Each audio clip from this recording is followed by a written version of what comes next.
गरुड पुराण भाग 1. मृत्यूनंतर आत्मा किती दिवसांनी घरी येतो? किती दिवस आत्मा घरात असतो?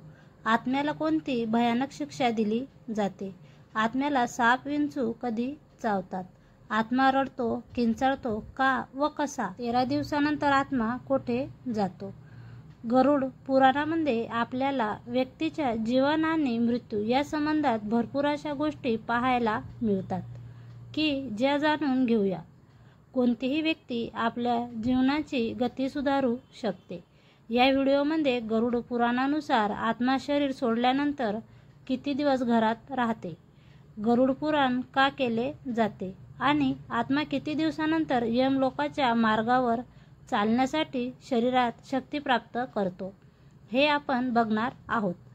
आत्म्याचा जन्म आणि मृत्यू होत नाही. आत्म्याने या शरीराद्वारे जे काही पाप आणि पुण्य केले असते त्यानुसार आत्म्याचा पुढचा प्रवास निश्चित होत असतो. गरुड पुराणामध्ये पहिल्याच अध्यायामध्ये असे वर्णन दिसते की आत्म्याला घ्यायला आलेले यमदूत आत्म्याला आपल्यासोबत फक्त 24 तासासाठीच घेऊन जातात आणि या 24 तासात आत्म्याला त्याचा आयुष्यातील कर्माचा लेखाजोखा दाखवला जातो. तिथे त्याला त्याने केलेले चांगले आणि वाईट कर्माचा पाढा वाचवला जातो आणि यानंतर आत्म्याला ज्या घरी त्याने शरीराचा त्याग केला होता त्या घरी सोडण्यात येते आणि त्यानंतर आत्मा 13 दिवस हा त्याच घरात राहतो आणि हे 13 दिवस संपल्यानंतर आत्म्याला पुन्हा यमलोकात नेले जाते.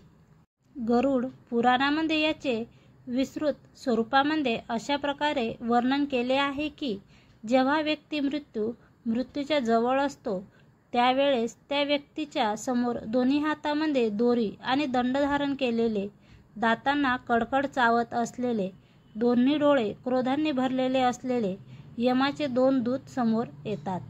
ते कोळशासारखे काळे असतात. आडवे तिडवे चेहरे असलेल्या या यमदूताची नखे एखाद्या हत्याराप्रमाणे टोकदार असतात. त्यांना बघून जो व्यक्ती मृत्यूच्या अगदी जवळ पोचला आहे असा कमजोर हृदय असलेला व्यक्ती आपल्या जागेवरच मलमूत्राचे विसर्जन करायला लागतो आणि आत्मा भयभीत होऊन दुःख म्हणवत भौतिक शरीरातून बाहेर पडतो. आत्मा हा अंगुठा एवढा सूक्ष्म असतो.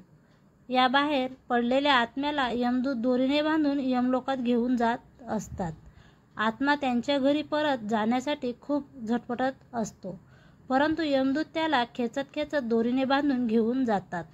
हे अगदी त्याचप्रमाणे आत्म्याला घेऊन जातात ज्याप्रमाणे राजदूत एखाद्या दंडनीय अपराध्याला घेऊन जात असतात. हे यमदूत नरकात मिळणाऱ्या दंडाची माहिती देऊन त्याला भयभीत करतात आणि त्याचप्रमाणे घरच्याचा शोक ऐकून आत्मासुद्धा जोरजोरात शोक करायला लागतो, परंतु यमदूत त्याला निर्दयतेने यातना देत राहतात. यमदूताच्या निर्दयतेमुळे त्याचे हृदय फाटायला लागते. तो घाबरून थरथर कापायला लागतो. त्याला रस्त्यामध्ये साप आणि भयंकर विंचू चावायला लागतात आणि याप्रमाणे आपल्या पापकर्माची आठवण करत हा पीडित व्यक्ती यमलोकाकडे चालत राहतो.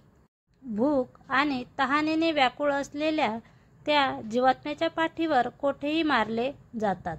या कठीण कठोर मार्गावर आत्मा हा विश्रांती करू शकत नाही आणि त्याला प्यायला पाणीही दिले जात नाही. भरपूर ठिकाणी तो थकून बेशुद्ध होऊन पडतो आणि परत थोड्या वेळाने जाग आल्यावर त्याला यमलोकाच्या मार्गावर चालवले जाते. गरुड पुराणामध्ये असे सांगितले गेले आहे की 2 ते 3 मुहूर्तामध्ये तो आत्मा यमलोकात पोचतो आणि मग यमदूत त्याला नरकात मिळणाऱ्या भयंकर अशा शिक्षा दाखवतात आणि एका मुहूर्तामध्ये या सर्व नरकात मिळणाऱ्या भयावह दंडनीय शिक्षा बघून तो आत्मा यमराजाची परवानगी घेऊन पुन्हा आकाशमार्गाने यमदूतासोबत पृथ्वीलोकात येतो. मनुष्यलोकात आल्यानंतर मोह आणि वासना यामध्ये अडकलेला तो आत्मा पुन्हा शरीरात प्रवेश करण्याचा प्रयत्न करत असतो, परंतु यमदूताने त्याला दोरीने बांधलेले असल्यामुळे तो आत्मा कधीही करण्यास असमर्थ असतो. तो तेथे आपल्या घरच्यांना, मित्रांना आणि नातेवाईकांना दुःख मनवताना बघतो. तो त्यांना शांत करण्याचा आपण प्रयत्न करतो, पण आत्म्याचे स्वरूप सूक्ष्म असल्यामुळे तो ते आहे हे कोणालाच जाणवत नाही. आणि मग स्वच्छ नश्वर शरीर समोर पाहूनही भूक आणि तहानेने व्याकुळ झालेली आत्मा जोरजोरात रडते आणि दुःख मनवते. पापी आत्म्याची केलेल्या पापाची संख्या एवढी जास्त असते की कितीही दान केले तरी आत्म्याला शांती मिळणे कठीण असते. त्यामुळे पिंडदान करणे हे आवश्यक असते. पिंडदान केलेल्या आत्म्यालाच खायला दिले जाते. जर एखाद्या व्यक्तीचे पिंडदान दिले नाही तर अशी आत्मा कित्येक वर्ष प्रेत रूपामध्ये निर्जन जंगलामध्ये भटकते. कित्येक हजारो वर्ष काही खाता पिता निर्जन जंगलामध्ये भटकून सुद्धा त्या आत्म्याचा कर्मफळाचा नाश होत नाही. आणि जोपर्यंत तो आत्मा त्याच्या वाटेला आलेल्या यातना भोगत नाही तोपर्यंत त्याला मनुष्य शरीर भेटत नाही. आणि त्यामुळेच पिंडदानाचे महत्त्व समजून मुलाने 10 दिवसाचे पिंडदान करणे अत्यावश्यक असते. गरुड पुराणानुसार प्रत्येक दिवशी केलेले पिंडाचे 4 भागामध्ये विभाजन केले आहे. त्यातील 2 पिंड तर मृत्यू पंचमहाभूताच्या पुष्टीसाठी असतात. 3रा भाग यमदूतासाठी असतो. तर 4थ्या भागामुळे त्या आत्म्याला आहार प्राप्त होत असतो.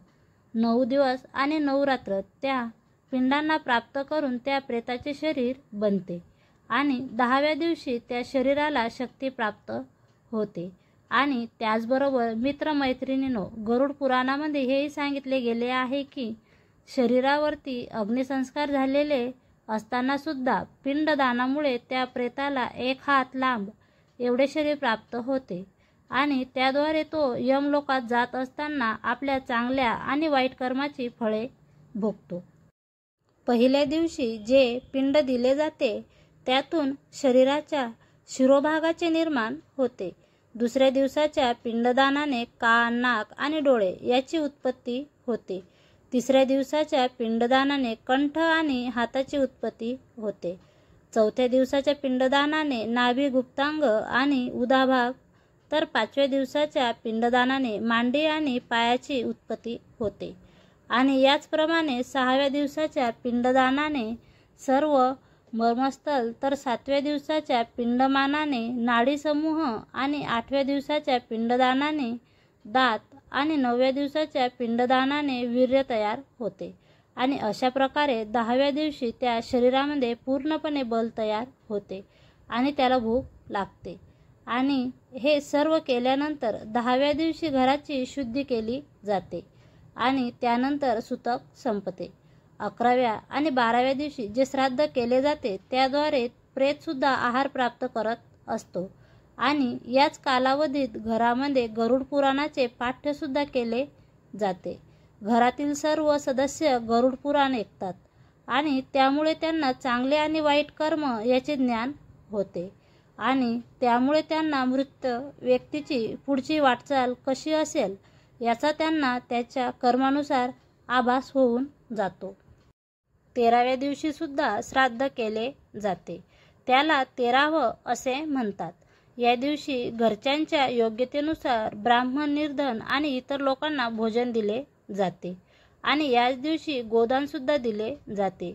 आणि हे सर्व झाल्यानंतर आत्मा सर्व मोह बंधनातून मुक्त होऊन आणि त्याचबरोबर यमलोकात जाणाऱ्या मार्गावर चालण्यासाठी जे शरीरात बल लागते ते प्राप्त करून यमदूतासोबत जातो. यमदूतांनी माकडाप्रमाणे बांधलेला तो जीवात्मा एकटाच यमपुरीकडे जाणाऱ्या मार्गावर चालायला लागतो. गरुड पुराणामध्ये सांगितले गेले आहे की वैतरणी नदीला सोडून यमलोकाकडे जाण्याचा मार्ग हा 86,000 योजने आहे. प्रेत हे रात्रदिवस मिळून 236 योजन चालते. मार्गामध्ये येणारे 16 नगरे पार करून पापी जीव यमलोकात पोहोचतो. तर अशा प्रकारे हा पापी जीव हाहाकार करत रडत रडत यमपुरीत पोहोचतो. तर मित्रमैत्रिणींनो, असेच प्रकारे तुम्हाला आणि मला सुद्धा यमलोकात जाणाऱ्या या मार्गावरून चालावे लागणार आहे. तर हा मार्ग चांगला आणि सुकर करण्यासाठी कोणतेही पाप कर्म करताना 1000 वेळा विचार करा आणि परमेश्वराच्या भक्तीमध्ये आपले चित्त लावा, जेणेकरून हा मार्ग अतिशय सोपा होईल. तर मित्रमैत्रिणींनो, व्यक्तीचा मृत्यू झाल्यानंतर आत्मा घरात राहण्याची 10 दिवसाचे पिंडदान, गरुड पुराणाचे पठण आणि आत्म्याचे यमलोकाच्या मार्गावर चालण्यासाठी बल प्राप्त करण्याबद्दलची ही होती छोटीशी माहिती. आशा आहे की आपल्याला ही माहिती आवडली असेल. जर तुम्हाला ही माहिती आवडली असेल तर व्हिडिओला लाईक नक्की करा आणि हा व्हिडिओ तुमच्या मित्रमैत्रिणींनो शेअरसुद्धा करा. आणि अशीच माहिती घेत राहण्यासाठी आमच्या चॅनलला सबस्क्राईब करायला विसरू नका. आपण चॅनलला सबस्क्राईब केल्याने आम्हाला अशाच प्रकारचे महत्त्वपूर्ण व्हिडिओ तयार करण्यास मदत आणि प्रोत्साहन मिळत असते. धन्यवाद. श्री स्वामी समर्थ.